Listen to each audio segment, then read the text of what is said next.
I voted for Donald J. Trump in the 2024 presidential election, and I am starting to regret my vote. When I voted for Donald Trump, I was under the impression that we would be getting rid of the undesirable illegal aliens. Now I have no one to work on my farm. What am I supposed to do? Pay them a living wage? This isn't handout city. I'm not giving these people no handouts. And how am I even supposed to do that anyway? I thought the plan was to tax the poors.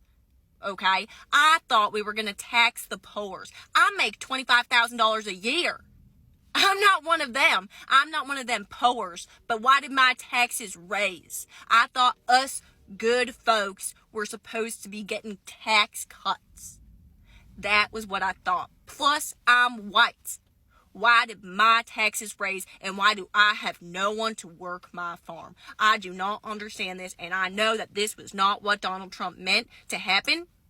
I know that he doesn't want us good Trump supporter folks suffering, but we are. Donald Trump, please reverse this. I'm a white person. I am not supposed to be suffering. It was supposed to be the Mexican. Well, second time in a year, almost a year to the day, I got laid off again, twice in a year. And what the fuck? What is anyone supposed to do? And they said, because of the economy is crap right now, so we're gonna lay off a whole bunch of people again. And I already was struggling so hard, actually low-key, to even keep the current roof over my head. And now I have no idea how I'm even going to get through the next few hours. I just don't understand. But yeah, the economy is shit. America is shit right now. I feel like there's a really big plan for them to, tank this so that we have to rely on other things, other people. It's fucking shit. And I'm quite frankly tired of it. I'm tired of my livelihood being in other people's hands. And I have no idea how to fix that, but I'm going to, because this is just wild. And I'm fucking angry more than I am hurt or sad. I'm scared. I have no idea where any of my bills are gonna come from, the money. I'm more angry than anything because I just cannot even believe I used to be able to get a job like the week later if I got laid off.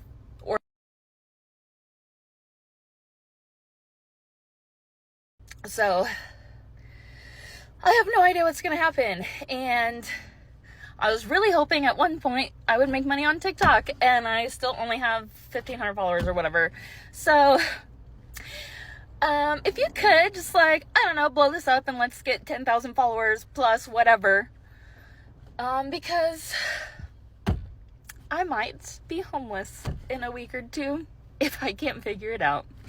So yeah, I hope everyone is having a great Tuesday, a way better Tuesday than me. And if you have any tips, tricks, or whatever to help right now and get me through this, greatly appreciated.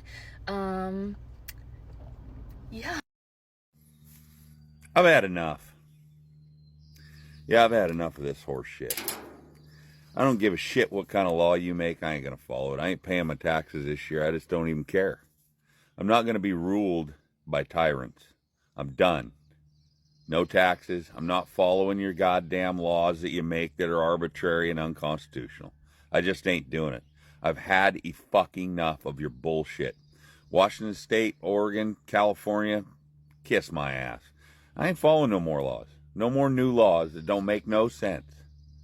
Your little snitch line and all your bullshit you got going on, I'm not doing it.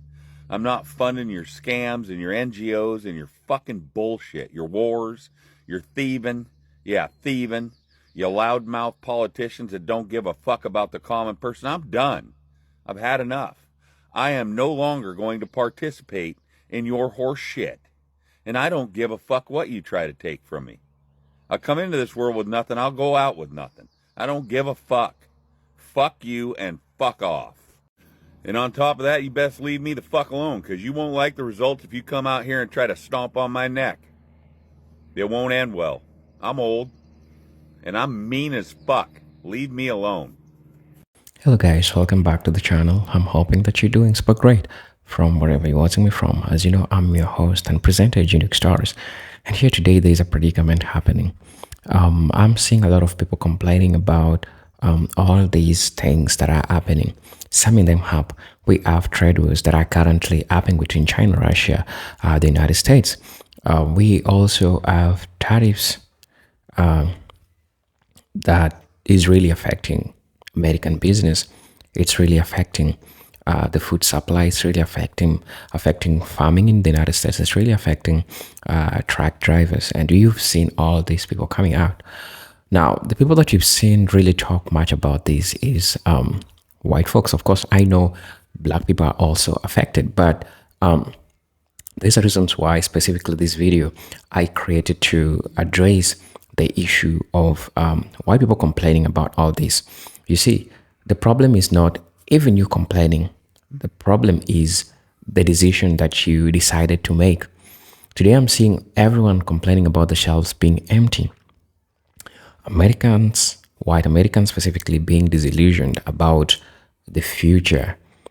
And people are now still worried about food, let alone even being employed, let alone being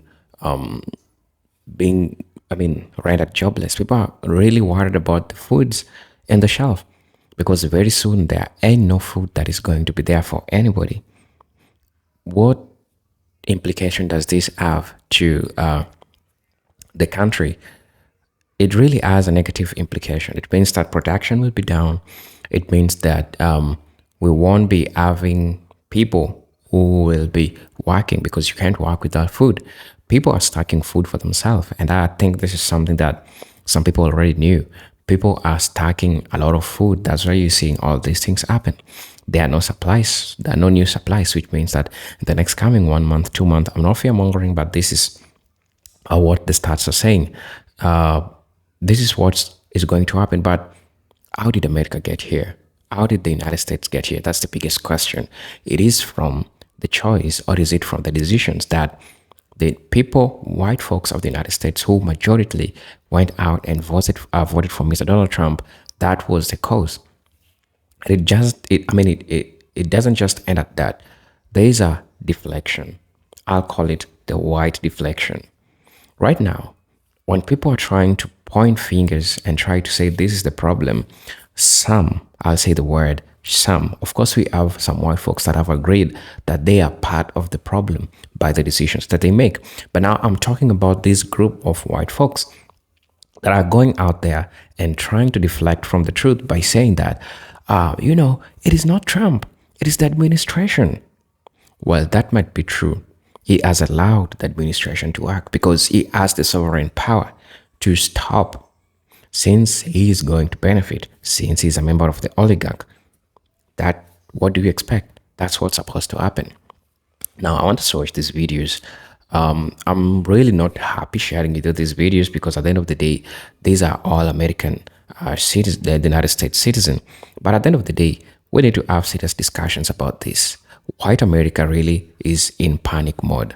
Is in panic mode because of the disillusionment, how things are unraveling in their face. Now let's watch the video. I'll be back. I'm your host and presenter, Geopolitics. For those who are watching us for the first time, I'll ask you to subscribe to the channel, join our membership, and really get to see what we can offer you. For those who are always supporting me through my Cash App, those who are supporting me through my Super Thanks, man, I'm really, really grateful for the support. Now let's get into it and watch the video. I'll be back.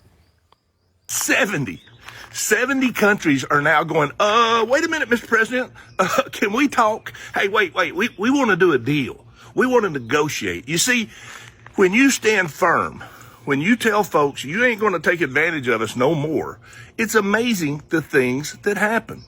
And I know these tariffs are going to work because the same attitude, the same posture worked for the border. You see, none of you liberals want to talk about the border anymore. Prior to Trump getting in office, you kept telling us it was unfixable. They needed more legislation. You needed more government. No. All you needed was to impose the laws you had. All you needed was someone who would stand up and say, hey, Stop sending them, take them back, or here's what we're going to do. And because of that, illegal immigration is almost unmeasurable. It's down to nothing. No one talks about it anymore because Trump stood up. That's what he's doing on these tariffs. He is telling these countries enough is enough. You have overcharged us. You've taken advantage of us for decades. We're going to start charging you back. And ain't it crazy? These countries are talking about zero tariff. Hey, countries who have never allowed our products into their country are saying, hey, we can work something out. Look, there's going to be some pain. Yeah, the stock market boys are going to take a hit. But hear me, the stock market is not the economy. And by the way, it's not a profit or loss in the stock market until you buy or sell. You should be looking at the long term. You should be thinking about the future. But you know, all you people who are screaming about the economy, what you want to do is you want to pass the deficit and the trade deficit onto our children, our grandchildren. Well, Trump's doing the tough stuff. He's standing up and saying, we got to fix it now. If you're like me and ready to bring businesses, jobs, manufacturing back to the U.S., to be able to provide for men and women in this country a meaningful, well-paying job that they can take pride in, creating solid products here in our own country instead of buying it from overseas. But even if you disagree with everything I say, answer me this. What we're doing ain't working. That's a fact. What would you do? That's right. You ain't got to answer, Cupcake. All you want to do is complain and scream. Yeah, I'm ready to rebuild America. I'm ready to put Americans first. Just like President Trump did on the border, he's now doing it with these tariffs. I support President Trump on these tariffs. I hope you do too. Seattle shipping port is empty. So is LA. It looks like that's the three main shipping ports on the West Coast. They are no longer getting international shipments. The last one is scheduled for tomorrow. This is going to have huge implications for our economy really quickly and also long term. We are probably going to face one of the biggest economic recessions we've seen in probably over a century. This is going to be really bad, especially with all of the migrant labor that we rely on now being gone. If farms can't harvest, if people can't ship things in and out, if truck drivers can't pick up deliveries, our entire system crashes. We are going to see food shortages, empty shelves, job losses, and even higher inflation with all these tariffs. It's going to be pretty crazy. In like 3 to 6 months, we're really going to start feeling this really hard as the harvest isn't being harvested, as retail stores aren't having any inventory and go out of business. This is going to affect mostly middle class, lower class Americans. Rents are going to go up even more. Mortgages are going to go up. It's going to get harder to get loans. And we are going to see huge layoffs. It's time to start channeling your grandma who survived the Great Depression. Start your garden. Start learning canning. Buy a bidet. Switch from paper to cloth products. Shop locally. This is probably going to be a lot worse than what we saw during COVID. And the fucked up thing is the people at the top with all the money aren't going to be hurt by this. It's going to be us.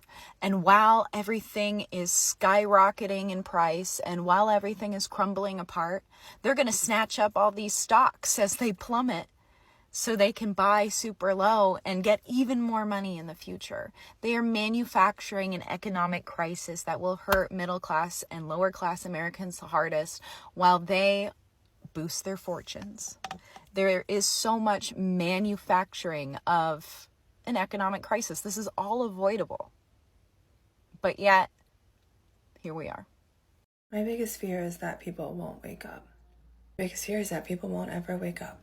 I have a friend who is a truck driver and was actively at the port in Seattle, seeing that shipping containers were not coming in. He's actively losing work, not being able to get loads to pick up as we speak, and still getting harassed, belittled, told that it's not real. That is exactly what happened during COVID. When COVID hit, I was an ER nurse in a level 1 trauma ER in the state. People never woke up. I don't mean that in the sense, well, I literally and figuratively, but figuratively, they never woke up. And I find myself telling myself that things will get bad enough and people will wake up and America will figure its shit out. It has to get bad enough for enough people and then they'll wake up.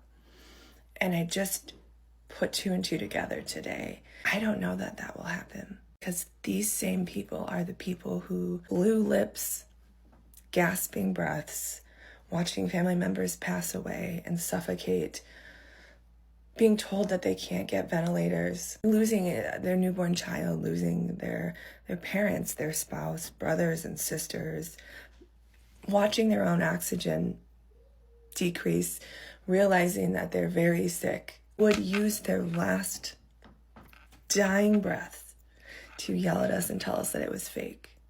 They never woke up.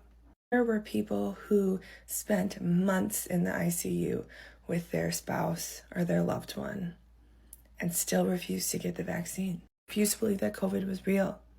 That is how set in their ways they were. I don't know that people will wake up for this. I don't think that there's a certain demographic that it has to affect before people will wake up, because COVID also affected every demographic. Granted, yes, there were certain demographics it affected more, but it touched everyone. It took lives of every different social, cultural, economic class. And those people never woke up. We are 5 years deeper into this tunnel, this rabbit hole. Things that I saw from the people in COVID, the willingness to fight the people trying to help you as you are literally gasping for your last breath. Times that by 5 more years of lies and indoctrination and being in a cult. I don't know, guys. It's bringing back of how it felt to be a nurse back then. Listening to my friend talk about being a trucker right now. Looking people in the eye and saying, I am not getting jobs. There are no shipments coming in because of what is going on. They straight to your face, they tell you you're lying or that they know better. That is exactly how it felt. And knowing that your personal hell was just ramping up, knowing that things were going to get so much worse, and you were on the front lines of that impending sense of doom that you know is coming, and nobody cares. Nobody wants to hear you. They'd rather call you names, call you a liar, say that they know better than you, and then you think, well, if enough people get sick, if enough people go broke, if enough people don't eat, if enough people go to the stores and the shelves are empty, if just enough people, whatever you want, fill in the blank, then they'll wake up and then they'll realize that we're not lying. No, they won't. No, they won't. It's literally an endless, vicious cycle, and I can tell you firsthand, people will use the last bit of air in their lungs to tell you that you're wrong. I don't care. I don't fucking care. All these videos on this app about how in 3 weeks the grocery stores are going to be empty, good. Fucking let that fucking play out. Okay, take some precautions, but let that shit play out. Farmers on this app boo-hooing because they're losing their farms, fuck all the way off. What did you think was going to happen? Joe Biden bailed you out, then you turned around and voted for Trump. So yeah, I'm glad that all your government grants and bailouts and farmer welfare got taken away from you. And I hope to God a Democrat buys your land and is profitable. Truckers. Oh my God, the amount of truckers on my algorithm right now boo-hooing that they don't have any loads, which by the way, at first is kind of funny. But what? 90% of you voted for this. What the fuck did you think was going to happen when he tariffed the whole world and there was going to be no product to move around the country? Hello?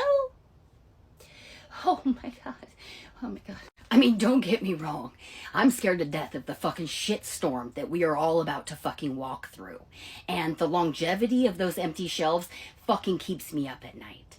But the only thing that keeps me going is that any day it could happen. My husband. We're going to be losing a significant amount of food, nearly 6 million pounds. It's hard to imagine why these dollars were cut out of the budget. You know, we spend an awful lot of money building these very fancy tanks and guns, but you can't eat a gun. The USDA has cut $11 million in funding that food banks across North Carolina were expecting to receive in 2025. The money helps farmers supply fresh, local produce to food banks who then distribute it to people who can't afford groceries. What we hear a lot about is the fiscal responsibility needs for the government. But what is fiscally responsible about taking food out of the hands of children who are in need and seniors and families in our community? These peppers here come from a North Carolina farm. We have programs where the government money pays the farmers to grow produce for this food bank. This investment has allowed the local supply chain to flourish. We are losing $2 million that we use to purchase that fresh, healthy food from small rural family farms each day. Many of them have told us that without those resources, they may not be able to stay open. So now not only we are going to impact people who use that food to, live, we're also impacting farmers. I think about when I was a kid and I was facing food insecurity. To me, a food bank was the dimly lit church basement, full of some dusty expired cans of olives,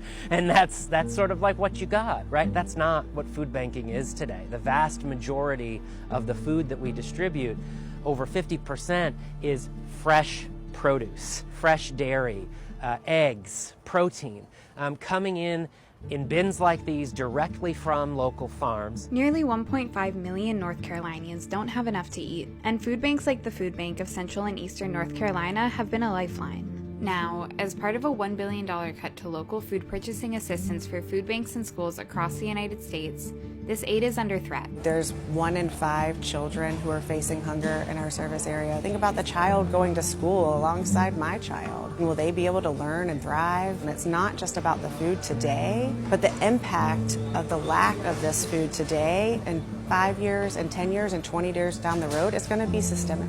Let your legislators know that we absolutely have to protect funding for these programs. It is funding for farms. It is funding for families facing hunger. We have to get involved. I was thinking about this. We are the richest country on the planet, one of the richest countries. Why does it look like ass? Like, really think about that for a second. Like, when you're driving, if you're not in, like, Florida or California or the coast of, like, Oregon or whatever, it's like, this place looks like shit.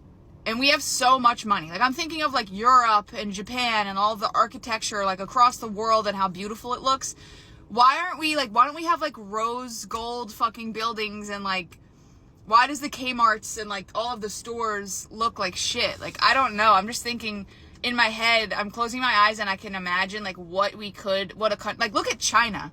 Like, Shanghai, like, the coast, like, all those videos you see. That's, like, no joke, stunning, beautiful, high tech. You would think America would look like that with the amount of money that we have, but it just looks like, ugh, you know what I mean? All right, let's focus differently today. So about 2 months ago, I started talking about food shortages, and now every content creator that is larger is talking about it. The only reason I know about it so far ahead of everybody else was because I do work in an industry that's manufacturing and trade, and I'm up the upper level where I'm talking about risks to the company because I'm in finance and IT. And they were talking about geopolitical climate as being one of their top risks. Now, I work for a company out of Europe, and they were talking about severing negotiations and trade talks with the U.S. And I was hearing more and more grumbling. And I have colleagues that are all over the world: China, Mexico, Canada, Brazil, Argentina, Chile, and then all of the European countries, India, Australia.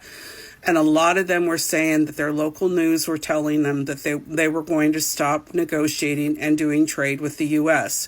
This is something I heard in those conversations with my colleagues. And it's interesting now that it's being talked about. But, of course, I was planning 2 months ago. And I did talk on here 2 months ago, but I didn't have a big following at that time. But we need to talk about it because there's a lot of things we don't make enough of in this country to supply the entire country, including things like coffee, which we do every single day. So either those are going to go super high because the trade deals we had in place are no longer, or there's going to be shortages. But it's not just things like coffee, luxury. I mean, coffee to me is not a needed essential. I mean, I could do without it. I like it, but I can do without it. But certain things we're going to need. There's going to be food we really need. So I really think that I did a post a couple weeks ago, but I know that I tagged a couple creators, like Hear Me Out on this, who likes to make lists. And I know she was busy with the Unfuck America tour, but we really need to gather a list of farmers that did vote blue and support them, because obviously we can't grow a head of cattle or a whole bunch of pigs and, chickens in our backyard, especially those of us that live in cities. But I also want to talk about things like buying from truckload sales. So as summer comes around, you're going to have local farmers try to sell things on the back of their truck. Or there's one that comes up from Georgia with peaches and berries. We probably should be thinking about canning and preserving. And those of you that can and preserve like I do, we need to teach safety. Because a lot of these new kids don't know what and how to do it. They're trying to read it out of a book. And I know, if you remember when you were first learning how to can, it didn't cover everything. So we really need to talk about acidic nature and making sure that things stay safe and they don't end up with botulism, salmonella, or any of those things. Plus the difference between a water canner and a pressure cooker and which ones have to go in which. We really need to start talking about how to help others. They don't have to necessarily grow it all. They need to go to sales and preserve, because that's what my family did. My mom and dad were really poor, so they would go to truckload sales and buy big, huge flats of peaches and pears and stuff and can them for the whole year. We need to start teaching people. But we need a list of farmers. That's really important. We need a list of farmers that we want to support. We just want to work, sell our crop, and have a decent life like everybody else. But if they would just leave it alone. This trade war is going to impact literally every corner of the country. Some of those who are most uncertain about what this is going to mean is those in agriculture and farming. Like here, corn and soybean farmers and pork producers. Where does this trade war end? I don't know where it ends. I hope it ends soon. What is your message to the Trump administration? Just stay out of it. I mean, if they would just leave it alone and let the free market do its job, everything would be okay. This is going to be so far reaching, not just because of the Trump administration's tariffs of goods imported into the United States, but it's about the question marks in the days ahead about the retaliatory tariffs that the likes of China, Canada, potentially Mexico, and Europe are going to place on U.S. goods that are either produced, like corn and soybeans, or manufactured and sent overseas. America's going to be the poorest country in the world. Starting now. You're going to see the biggest crashes happening right now. So that's good for me because the price of gold and silver go up. So this time I went to the slums of Mumbai. But what shocks most people is America never had slums like that. Today, slums are everywhere across America. The slums of Mumbai are spreading across America. So the big shift is Russia, China versus America, Europe.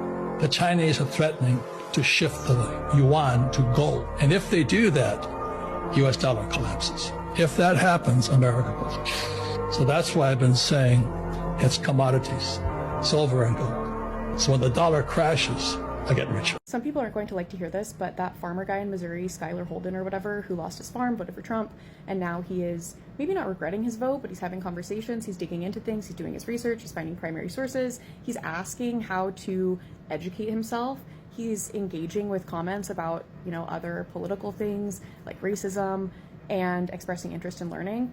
Those are the people, if you are a white person, if you have the energy to do it, and it's not going to make you jump off a bridge, those are the people that we need to be having conversations with. We do not need to be purity testing them. We don't need to have a gotcha moment. We need to find points of connection and communication, and we need to lean into that to fix problems together. I'm gonna be honest, I don't care if that guy is pro-life. That is not my battle with that person or that type of person. I started learning about racism, classism, ableism, transphobia, all of the isms, after I learned about feminism through a very, third wave white feminist lens, and I connected with specific parts of that movement that exposed me to other movements of fighting oppression. We need to find the way in with these people who are experiencing this for the first time, even if it's very frustrating because we've known this whole time that this is going to happen.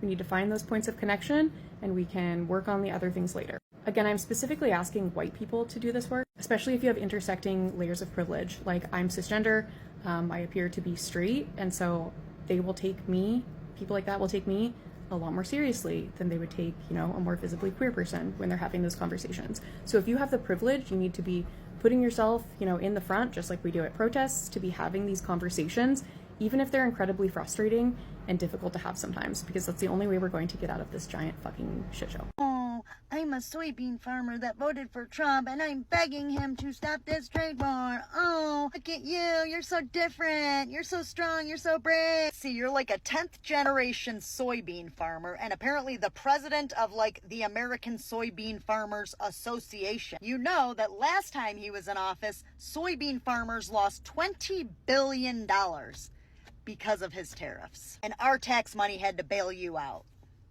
And you fucking voted for him again. And now you're like, oh, I'm begging him, please stop. This was in Project 2025. Hello? So fucking tired of you people. I saw a video of the cheese lady, the cheese slice lady. I saw a video of her at a store pointing to cheese and saying, haha, see, some of us can laugh at ourselves. Fuck you. Right. Fucking glaring red flags. You ignored all of it. And now you're like, I'm a soybean farmer and I'm begging him, please stop doing exactly what you said you were gonna fucking do. Oh, I'm the cheese lady. I'm the cheese lady. See, I can laugh at myself. Obviously, I got tricked, but I can laugh at myself. There are people whose lives have truly been impacted by his fucking whims. Cheese lady, we don't need you to laugh at yourself. We need you to fucking apologize. You know what, soybean farmer? We need you to say, I am such an asshole. It was crystal clear.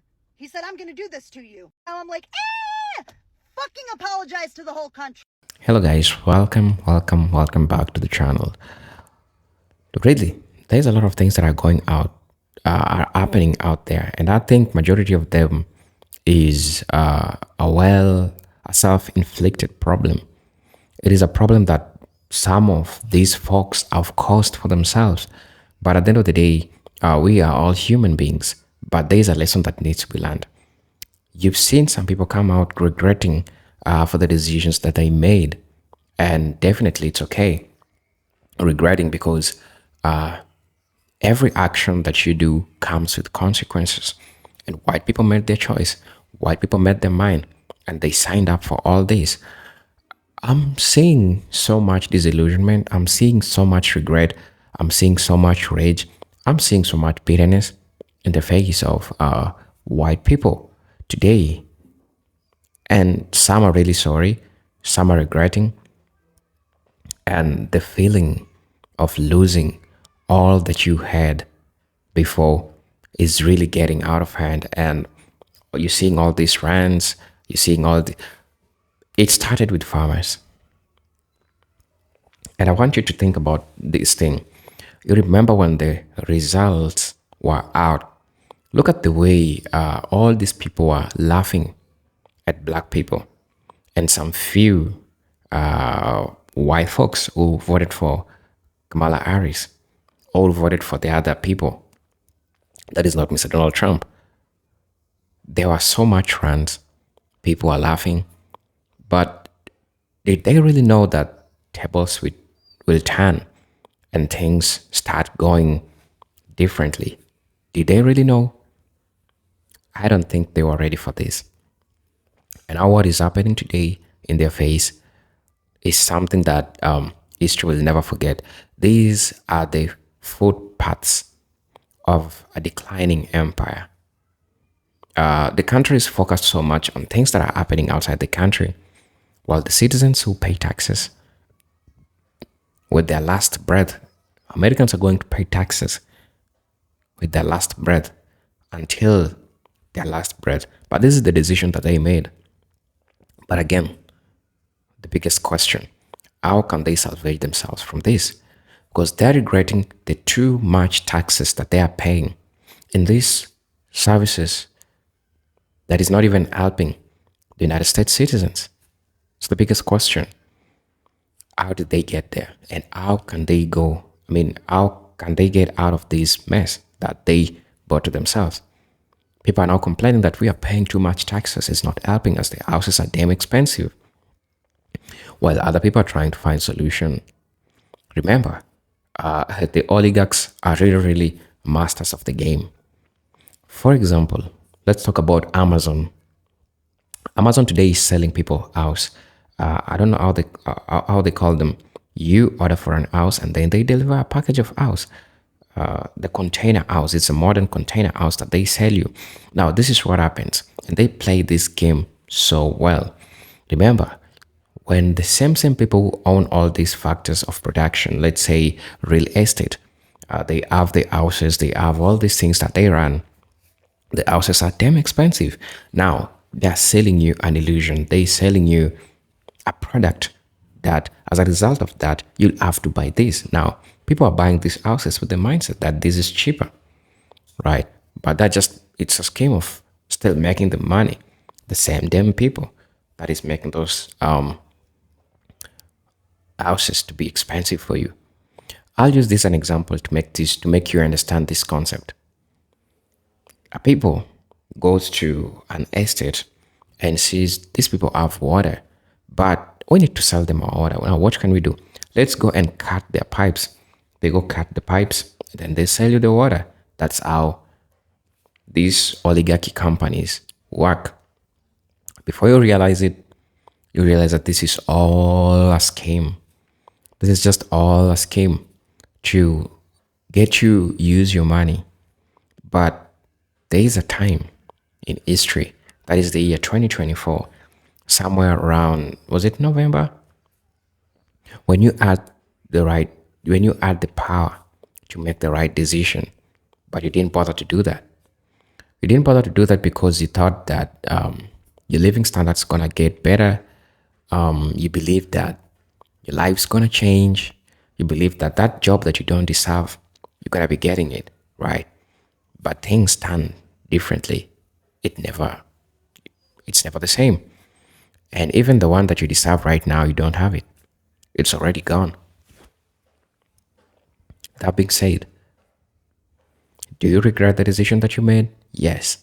I'm positive that 80% of them folks that decided to vote for whoever they decided to vote for are now looking back and saying we really messed up. Now, who is really going to get these people out of this mess? What's right now that America need, I think, is a revolution. A revolution that speaks for all American, because I understand everyone is suffering. But this was caused by given people who thought that it's not going to be backfiring to them. And this also shows you how racism is expensive. In the face of all these crazy things that are happening, you understand the intensity of racism. Because some people couldn't vote because of the goals or objectives. They couldn't vote because the person was, the first that was on the ballot was a kind of looked black. And to them, black doesn't deserve no space in these political arenas. Those are the implications. And it's falling. It will fall down. And it's crumbling. That's how what happens. So I really don't know what you think about this. But my perspective on this is that there's so much work that needs to be done. The farmers that are complaining right now, you all saw it coming. The truckers that are complaining right now, you all saw it coming. Don't tell me that you didn't know that this is going to be happening to you. You all saw it coming. So, honestly, this is a mess that white Americans put themselves into. This is a predicament that white folks put themselves into. And it's imperative for you as a black person who is watching this video. You need to understand, in as much as you're trying to be part of the solution, the protests that are going on it is upon you to decide, but ain't nobody's gonna be forcing you to join the protest or something, because it is your civic right to do so or not. But it is wise that black folks are staying out of all this, because also this has an implication that can be used against them. And so a black person is only safe when he's silent. That's all you need. So I'm your host and presenter, Ginger Stories. I'm hoping that you are doing fine from wherever you're watching me from. So let me know what you think about all these crazy things that are happening in the States today. I really want to know how you feel about this. How is this affecting you? Whether you're black or white, how's this changed your life? Can you compare 10 years ago, 20 years ago, the United States then and the United States right now? Let me know your experience with social life. Is all these crazy things affecting the social lives of people in the United States?